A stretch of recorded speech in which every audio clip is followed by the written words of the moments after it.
શું આજે માનવતા ચેરિટેબલ ટ્રસ્ટની મુલાકાત કેમ લીધી તમે આજે? આજ રોજ મારા નાના દીકરાનો જન્મદિવસ હોય, મને લાગ્યું હું અવારનવાર સોશિયલ મીડિયામાં માનવતા ચેરિટેબલ ટ્રસ્ટની વિડીયો અને જે પ્રમાણે ગરીબોને જમાડે છે સવાર સાંજ 2 ટાઈમ નિસ્વાર્થ જે સેવા પ્રવૃત્તિ કરે છે, સેવા યજ્ઞ કરે છે, એ ખરેખર બિરદાવવા લાયક છે. એ જોઈને આજે મારા નાના દીકરાનો જન્મદિવસ હોય, આજ રોજ એના નામે સેવા યજ્ઞમાં આપણે સાથ સહકાર નાનો મોટો આપ્યો છે. કેવું આનંદ થયો? તમે આશ્રમમાં જોયું તો શું લાગે તમને?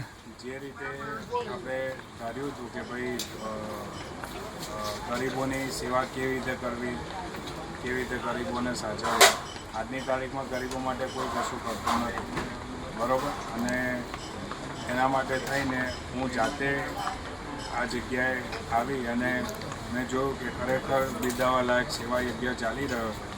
એટલા માટે મારા નાના દીકરાના જન્મદિવસે આજરોજ મેં એક સાંજના જમણવાર પેટે યથાશક્તિ બધાને જમાડી. શું કહેશો? બીજાને શું મેસેજ આપશો? બીજાને મેસેજ આપીશ કે તમે આજના યુગમાં તમે દરરોજ જે જુદા જુદા ખર્ચા કરો છો અને એના કરતાં આવું કોઈક સેવાભાવી સમાજ માટે, દરેક સમાજ માટે જે માનવ ચેરિટેબલ ટ્રસ્ટ છે એ દરેક સમાજને સાથે રાખી આવું સેવાકીય પ્રવૃત્તિ કરે છે, તો દરેકે એમાં સાથ સહકાર આપવો જોઈએ.